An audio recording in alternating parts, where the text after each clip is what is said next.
नमस्कार। आज हम एक बहुत ही दिलचस्प माया कहानी की गहराइयों में उतरेंगे। हमारे पास जो स्रोत है वो एक सारांश है। कहानी है जैगुआर पॉ नाम के एक आदिवासी की। कैसे उसकी शांत दुनिया एकदम से बदल जाती है और उसे अपने अस्तित्व के लिए लड़ना पड़ता है। तो आज हम इसी कहानी के जो मुख्य मोड़ हैं, किरदारों की मुश्किलें हैं और जो इसके पीछे छिपे हैं, उनको समझने की कोशिश करेंगे। तो चलिए शुरू करते हैं ये विश्लेषण। हाँ बिल्कुल।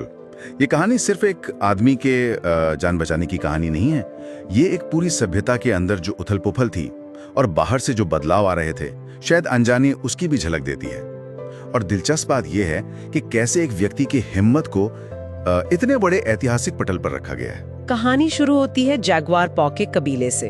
वो जंगल में है, शिकार कर रहे हैं, उत्सव मना रहे हैं, बिल्कुल सामान्य जीवन। लेकिन तभी जंगल से गुजरते हुए उनकी मुलाकात एक दूसरे कबीले से होती है। वो लोग डरे हुए हैं, भागे हुए लगते हैं। हाँ, और उनके शरीर पर चोटें भी हैं। वो बताते हैं कि उनका कबीला तबाह हो गया। यहीं से जगुआर पॉ को कुछ शक होने लगता है। तो क्या ये पहला संकेत था कि कुछ गड़बड़ है? बिल्कुल। ये घटना सिर्फ एक मुलाकात नहीं है, ये आने वाले खतरे का एक तरह से पूर्वाभास है। ये दिखाता है कि बाहर की दुनिया में जो चल रहा है उसका असर उनकी शांत दुनिया पर भी पड़ने वाला है।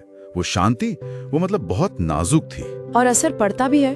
उसी रात एक क्रूर हमला होता है, भयानक। जगुआर पॉ अपनी गर्भवती पत्नी और अपने छोटे बच्चे को बचाने के लिए क्या करता है? उन्हें एक गहरे कुएं में, सिनोट कहते हैं शायद उसे, वहां छिपा देता है।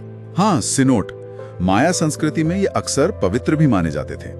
तो वो उन्हें वहां छुपाता है और खुद अपने लोगों की मदद करने जाता है, लेकिन उसे पकड़ लिया जाता है। और सबसे दुखद, उसके पिता को उसकी आंखों के सामने मार दिया जाता है। यहीं पर कहानी का जो मुख्य संघर्ष है वो स्थापित होता है। एक तरफ परिवार की सुरक्षा, दूसरी तरफ कबीले के प्रति कर्तव्य। उसका परिवार को छिपाना दिखाता है कि उसकी प्राथमिकता क्या है, पर पिता की मौत वो उसे व्यक्तिगत तौर पर तोड़ देती है। शायद ये परंपरा के खोने का प्रतीक भी है। फिर उन बंदियों को एक लंबे मुश्किल सफर पे ले जाया जाता है। रास्ते में एक बीमार बच्ची मिलती है। वो एक भविष्यवाणी करती है, कहती है कि अंधेरा छाएगा और एक आदमी आएगा जो उनके साम्राज्य का अंत करेगा। हाँ, ये भविष्यवाणी कहानी में रहस्य का एक तत्व जोड़ती है। फिर उन्हें एक बड़े शहर या केंद्र में लाया जाता है। वहाँ औरतों को बेचा जा रहा है और पुरुषों को ईश्वर को खुश करने के लिए बलि चढ़ाने की तैयारी है।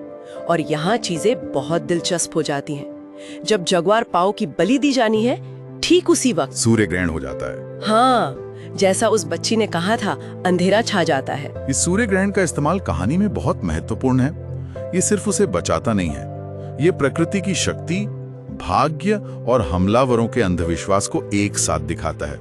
उनके लिए तो ये देवताओं का संकेत था, पर जगुआर पॉ के लिए ये एक अप्रत्याशित जीवन दान था। और ये उस भविष्यवाणी से भी जुड़ता है ना? बिल्कुल। तो सवाल उठता है, क्या सब पहले से तय था या इंसान अपनी राह खुद बनाता है? ये सवाल बना रहता है। लेकिन बलि से बचने के बाद भी उनकी मुश्किलें खत्म नहीं होती। उन्हें कहा जाता है कि भागो, पर असल में ये एक खेल था, एक क्रूर खेल। हाँ, वो भागते हुए लोगों पर तीर और भाले फेंक रहे थे, शिकार कर रहे थे।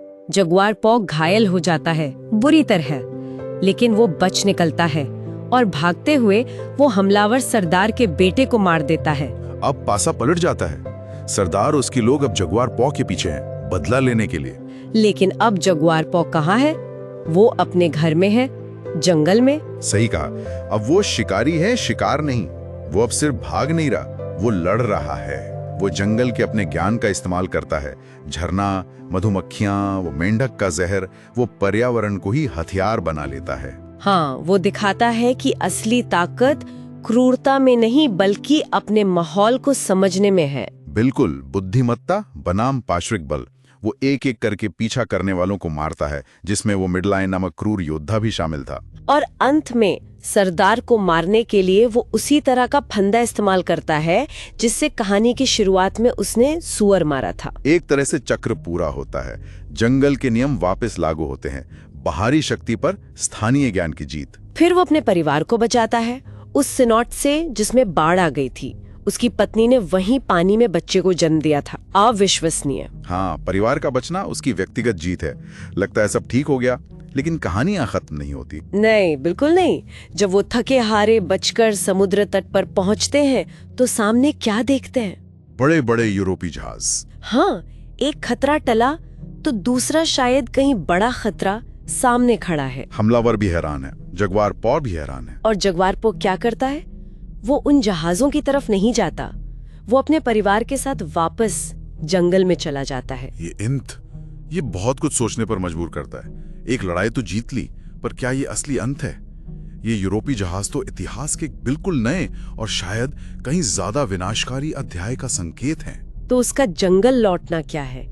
क्या वो सुरक्षित रहेगा वहाँ? या ये सिर्फ एक ऐसी सच्चाई से मुंह मोड़ना है जिसका सामना शायद वो कर ही नहीं सकता? एक बड़े बदलाव से पहले बस कुछ पल की राहत। तो इस कहानी से हम क्या लेकर जाएं? एक दुश्मन से तो वो बच गया, पर क्या वो एक पूरी नई दुनिया से, एक नए तरह के खतरे से बच पाएगा जिसके बारे में वो कुछ जानता ही नहीं? और यही सवाल शायद सुनने वालों के लिए है, क्या जंगल सच में एक सुरक्षित पनाहगाह है, या ये बस इतिहास की अगली बड़ी लहर आने से पहले का एक ठहराव है?